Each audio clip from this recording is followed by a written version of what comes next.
Welcome to Rugby. I'm here on Free Sports in the studio, joined today by Jamie Jones Buchanan, a little bit surly after the semi-final defeat yesterday, and two men who were there, Wakefield Trinity's Chris Chester and Michael Carter. Thank you so much for coming in, guys.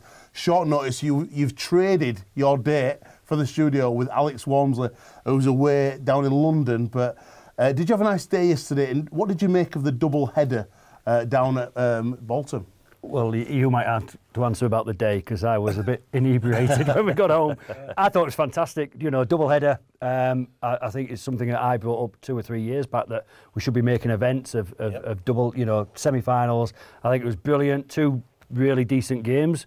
Probably a surprise in the first one, and sorry Jonesy, but you know, I think the favourites probably won the second one as well. But I had a fantastic time. I thought it was a decent crowd there, all the fans mingling, never saw any trouble or anything like that. I thought it was brilliant. Yeah, a great spectacle. Two really good games.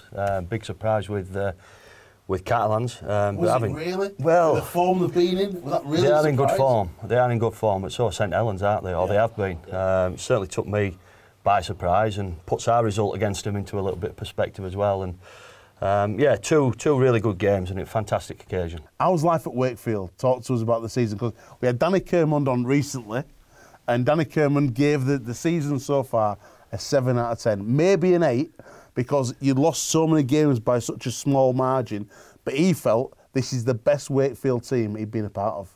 Yeah. How does the coach and the owner feel? Listen, I think we've been a little bit inconsistent this year. You know, we've lost, I think, 6, maybe 7 games by less than a try and a goal. We've had twice we've been beat by a drop goal, similar to the Rhinos a couple of times. 6 times. 6 times. 5 times, 6 times. But listen, yeah, we're relieved more than anything that we're not involved in the middle eights. I've certainly I've been involved at Hull KR, where we've been involved in that middle eights competition, and we all know exactly what's at stake. It's not just, you know, it's not just my job or the players' job. It's the staff as well at the club that suffer from it all. And you know, certainly after the result against Hull FC, I felt a lot of pressure had been released. It's been a tough year. Like I said, pretty inconsistent, but we've achieved, you know, his goal of making sure that we cement as place in the top 8 again, and that's the 3rd year on the bounce we've been able to do it since I've been here. Michael, as you can probably imagine, I'm a big fan of sports psychology and the way people process things. When you've been beat by a point or maybe 2 points, it can be that bit more disheartening that sometimes, because you're playing so well, performing so well, yet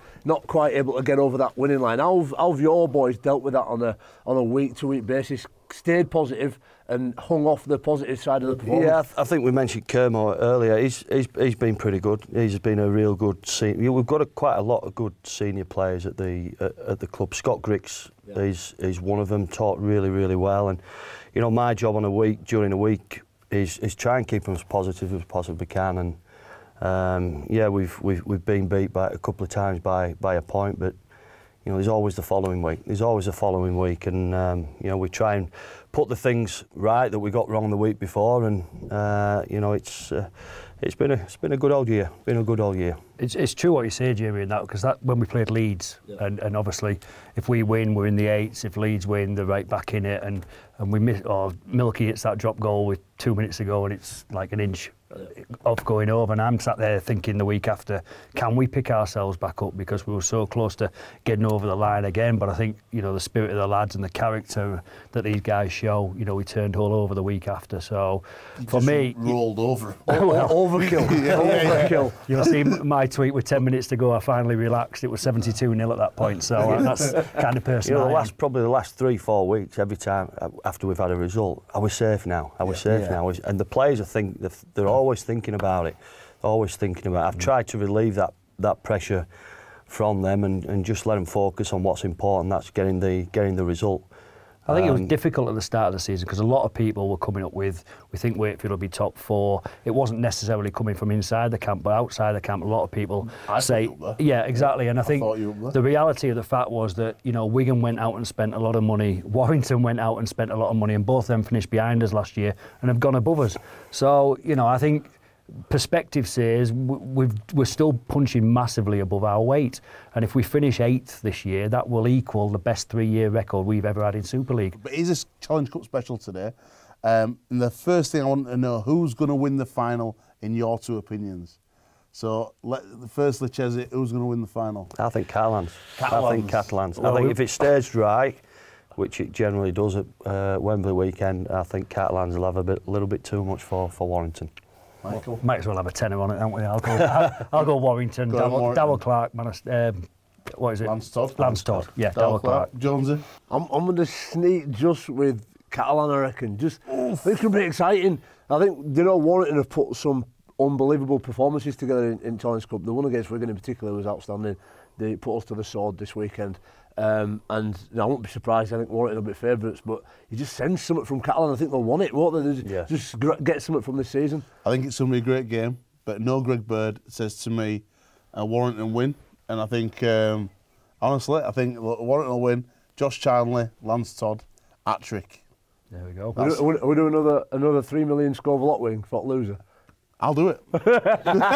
Just for you. You're not going to put it in your eyeballs. Just for you. We're going to face phases on the show. We'll talk about that later on. Right now, some Leeds players that did do themselves justice this weekend was Leeds Rhinos ladies team. Fantastic result against Castleford. We were there to catch up with the girls on their victory. Check this out.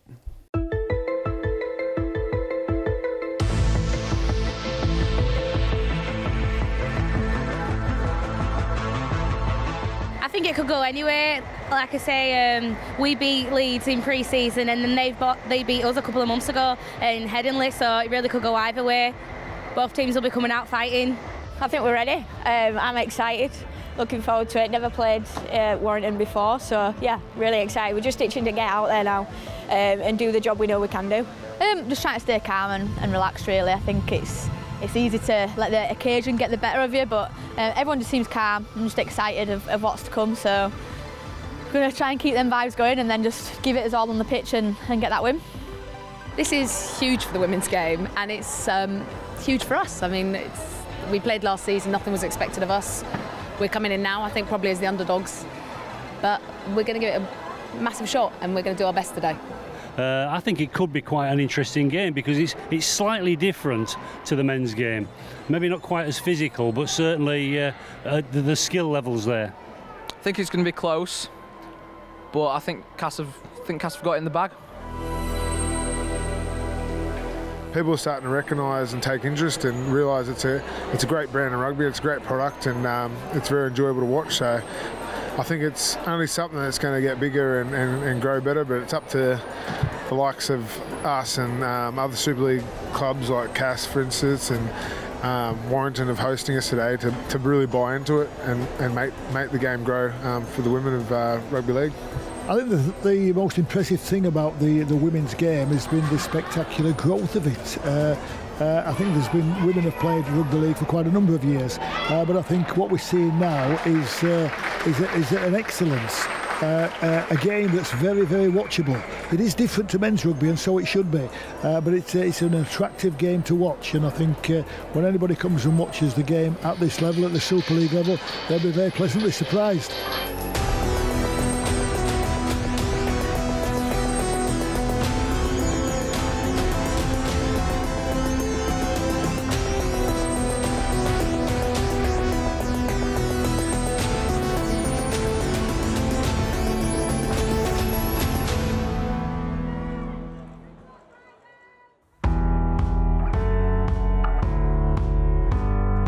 Inside, and Castleford, have they scored? No. Great tackle on Kelsey Gentle's chance here. They're in now, and Castleford have scored. First try of the afternoon. Not quite sure what's going on there. Cass aren't going to argue. They've got another set of 6. They've got numbers. Here they go, and they're in. Tara Stanley it is. Gets into dummy half. Cass struggling to get numbers back. Leeds have got huge numbers here. Chance here for the Rhinos, and they're in at the corner, and Leeds have scored. Anywhere near that line, that's what they'll be looking for, either blindsides or a couple of big forwards around the post. That's a great conversion.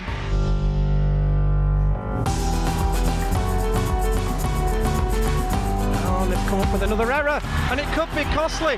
Breakaway for the Tigers. Oh, It's Georgia Roach. Georgia Roach for the corner will score, and Castleford are in.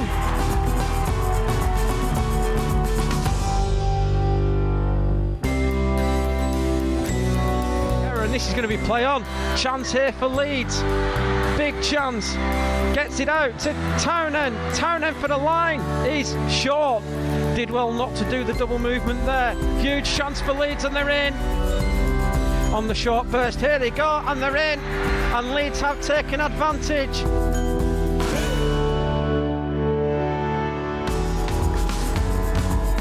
Into Gracefield. It's not recommended, that, is it? Running into Gracefield. Here goes Forsell, and that's going to be the game winner.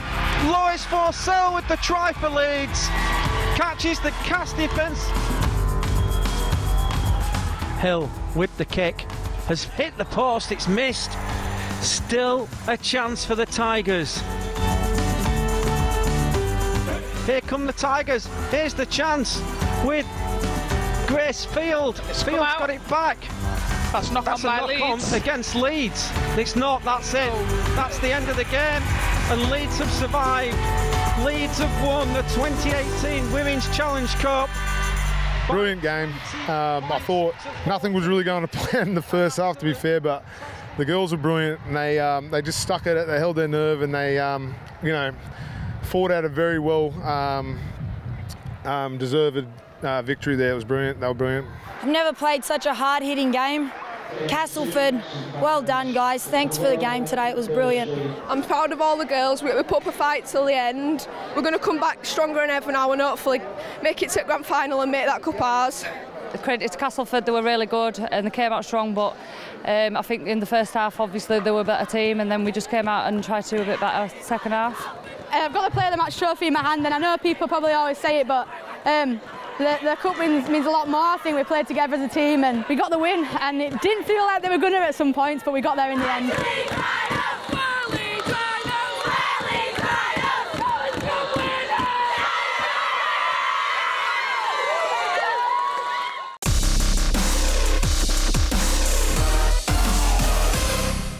Outstanding game for the girls. Yeah, great game. You had to go. Now, let me just ask you about this, because game day prep is...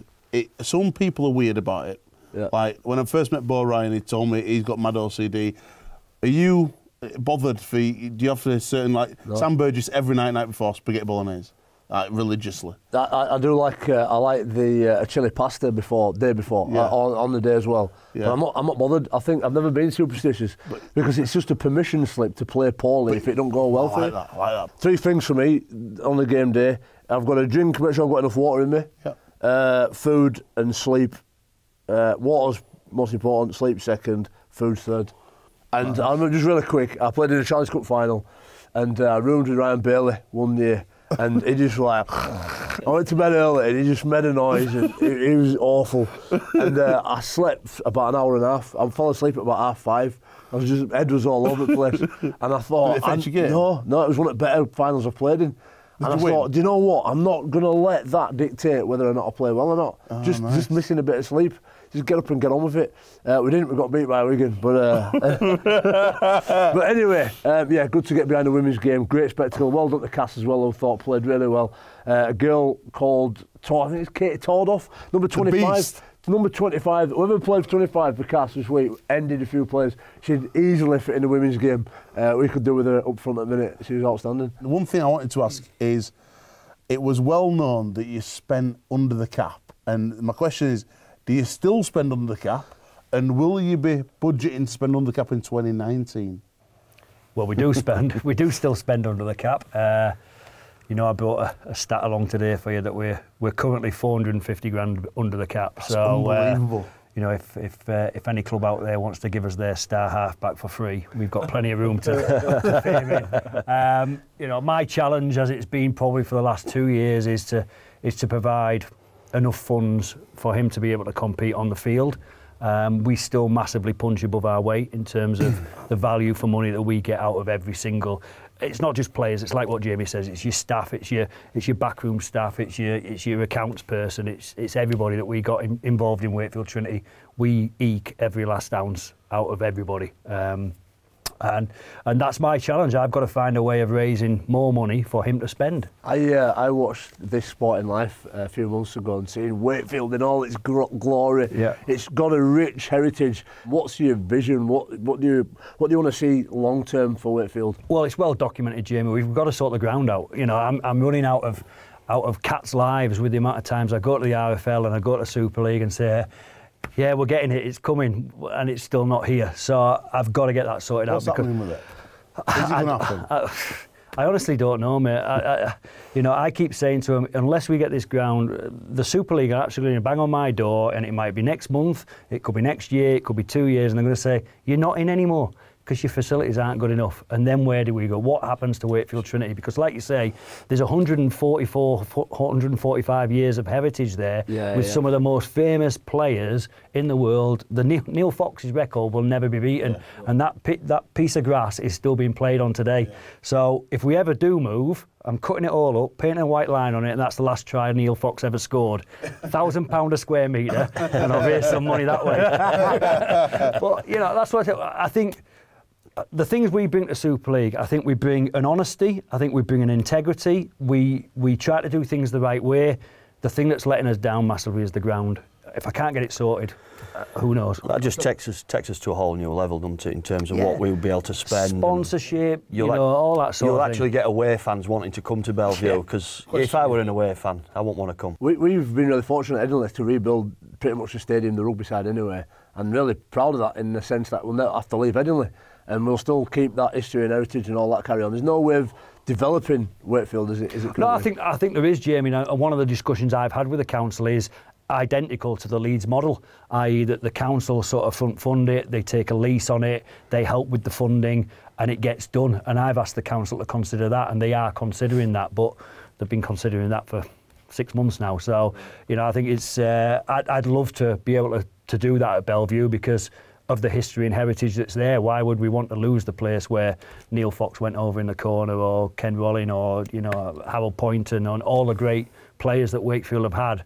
Why lose that if there's enough space to do it? And I think there is, but we need help from the parties that are involved as well. I'm going to tell you a little facilities story. If you know, we once played at Wakefield, there's a couple of toilets, and the changing rooms used to be half the size, didn't they? So you opened up into another one. There's a couple of toilets. I went in and it says, please do not flush this toilet. I'm looking at it thinking, but why? It looks fine. And every time I walk past it, it's don't flush it. And you know what, like kids, aren't we? Yeah. What'll happen? Anyway, I thought, I can't go out and play without flushing it. I flushed it, water everywhere, underneath in the changing room. What are you doing, Jogs, you idiot? But it'd be great. I love the heritage in it. It'd be love to see him obviously redevelop it. I love that. That's just you all over. Yeah. You just couldn't be beat by it, sign. Couldn't be beat by it. That now happens every day at Bellevue. That was probably 3-4 years back. That happens every day now at Bellevue. There's always something, isn't there? Yeah. Last year, the rugby league world was in shock, and it was a really sad time as young Evan Hawksworth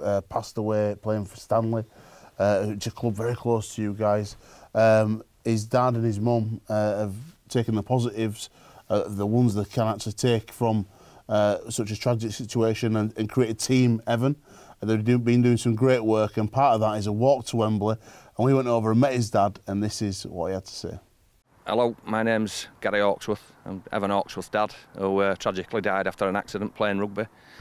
We are a group of people, Team Evan, that raise money for charities that are close to our hearts, and charities that we think Evan would want to raise money for. Evan's team were playing Batley Boys. They were having a fantastic game. All lads were. They'd had a few bad runs and they were really determined that morning.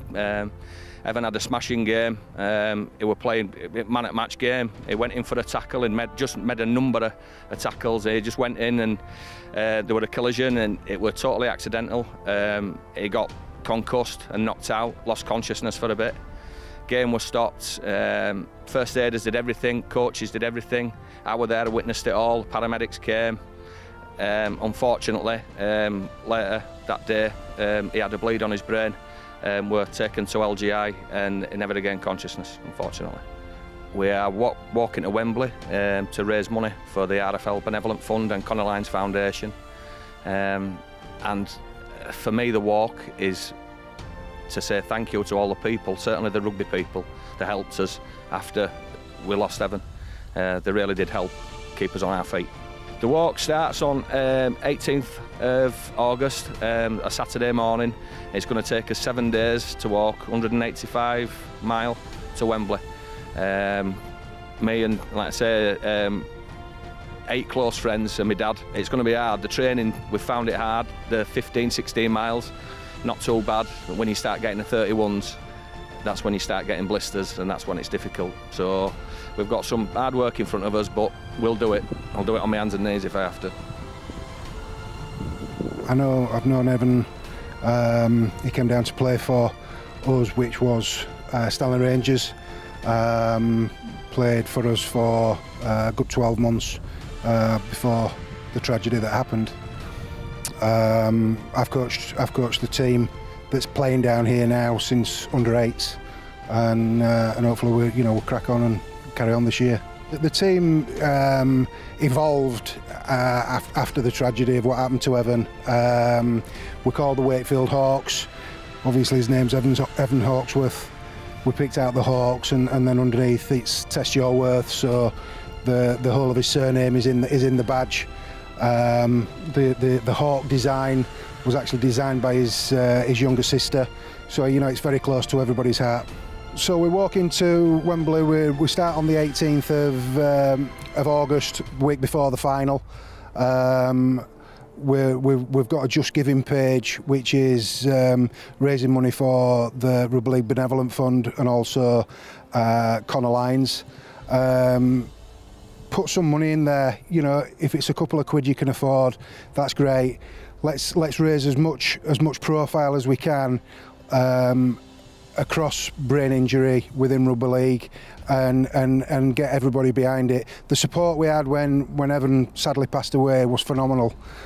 So if everybody supports this like they supported us then, it'll be a really good day for us all. It's great to see so many positives coming from such tragedy, Johns. I can't imagine what they've been for us parents. But Wakefield Hawks, a team rising to prominence now in Evan's name, so that's a good thing. Outstanding. As always with Rugby League, we always come together, don't we, as a community when those tragedies happen, and that's another fantastic example. Leading into the break, mate, you are the king of the freebie. I used to be the king of the freebie. Everybody loves the freebie. No, but I was the king. Jonesy, since I've met you, and you're not begging it. You don't beg it. No, I don't ask for it. But you get it. He gives it me. He gives me all sorts of food and all sorts. Yeah. I don't know where to put some of it.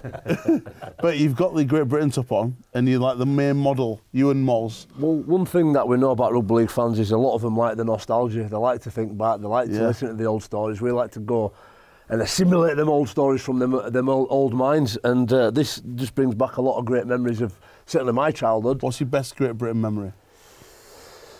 Wow. I remember days of like Sean Edwards taking Brad, she called his head off at Wembley. Bradley Clyde. Bradley Clyde. You remember that? What's yours? Crackers? I remember getting up at something like ridiculous o'clock with me dad, mid-80s, watching the Henderson Gill try and the Mike Gregory try back in the day. Real special memories. Used to love getting up early on a Saturday morning just to watch the Great Britain team up in Australia. He's unbelievable as a bloke. He's one of the best thing about Rugby AM is the people I've met on the journey. And Henderson Gill is right up there. And Des Drummond. When you see him both. But Henderson Gill's in the top 1% of people I've met. Just blew me away with his enthusiasm, his positivity. Like, he goes, I'm a teacher. These kids don't know I'm a bad man. I'm like, yes! What a legend. He goes, these kids don't know that I'm still a bad man from the hood. I love him. Absolutely love him. What a player he was. Mate, brilliant. But anyway, we've been selling this stuff on the website. We've got a shop, shop.rugbyam.co.uk. Check it out. You can get all this kind of stuff. All the NRL kit as well. It's getting better, slowly but surely. Some little good quality, icons. mate. It's great quality. It's thick, this, like. It's red hot, isn't it? Sweating cobs, mate. I don't know. Sweating cobs. I should play it. But this is what it like, wasn't it, back then? You just playing it. Like bomb-proof. Mate, my old Milford top's just like that. It's just proper thick. Like 30 stone. Right, well, we're going to go now to the end of the part. It's been a fantastic first half. We'll see you for more rugby in the second half right here, Free Spots. And Wagga is back, going to the Challenge Cup semi-finals. It's amazing. Just keep locked. We'll see you after the break right here, Free Spots.